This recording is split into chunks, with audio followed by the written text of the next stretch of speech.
Your brain knows why you're sad. Have you ever had a moment where sadness appeared out of nowhere? Nothing bad happened. Nobody hurt you.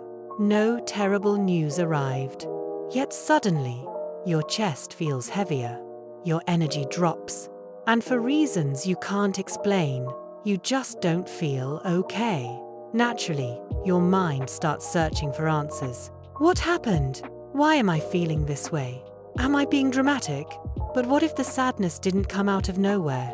What if your brain knows exactly why you're feeling this way, even if you don't? 1. Emotions don't always follow logic. Most people assume emotions work like simple cause and effect. Something bad happens. You feel sad. Something good happens. You feel happy. But real life rarely works that cleanly. Your brain is constantly processing information. Thousands of thoughts, memories, associations, experiences.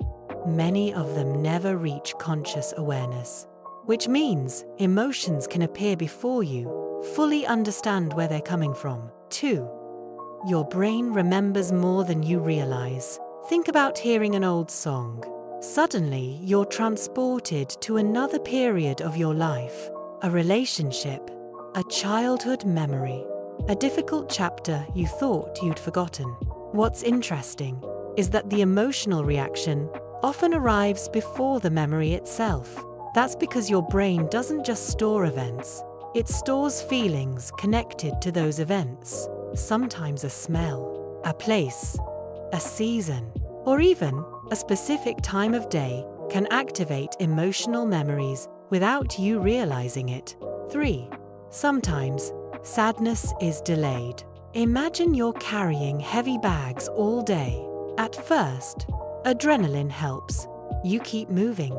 You stay focused. You don't notice how tired you are. Then you finally get home. You put everything down, and suddenly exhaustion hits. Emotions can work the same way.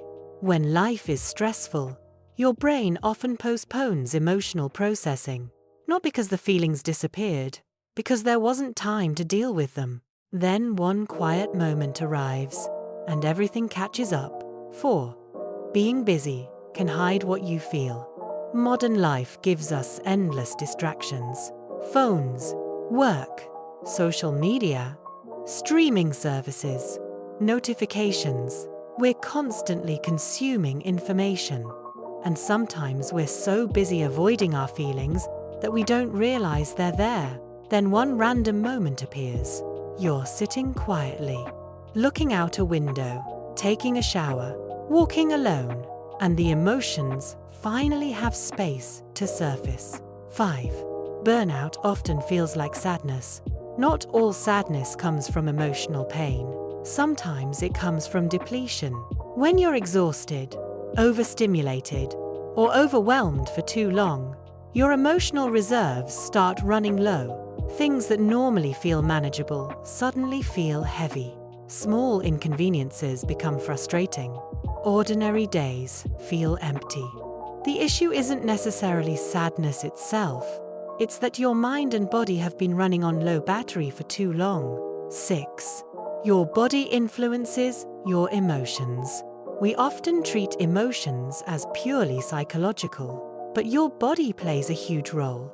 Poor sleep, stress, hormonal changes, lack of movement, hunger, physical exhaustion, all of these can affect mood dramatically.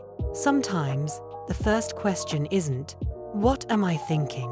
It's, "What does my body need right now?" Because emotional well-being and physical well-being are deeply connected. 7. Stop interrogating every feeling. One mistake many people make is immediately trying to solve every emotion. Sadness appears, and within seconds, the investigation begins. Why am I sad? What does this mean? How do I make it stop? But emotions aren't puzzles that always need solving. Sometimes they simply need space. Ironically, the harder we fight a feeling, the longer it tends to stay. 8. Naming the feeling helps.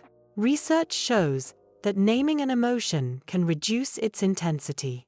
Instead of saying, "I don't know what's wrong with me," try, "I'm feeling sad right now." That's it. No explanation. No judgment. No immediate solution. Just recognition. Because acknowledging an emotion often helps the nervous system relax. 9. When should you pay attention?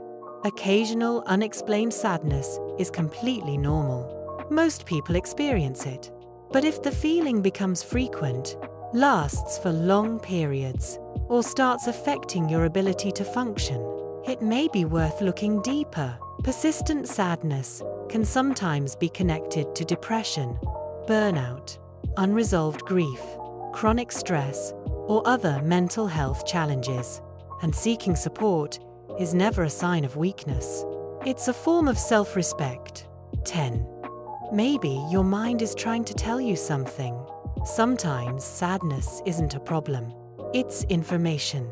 A signal, a message.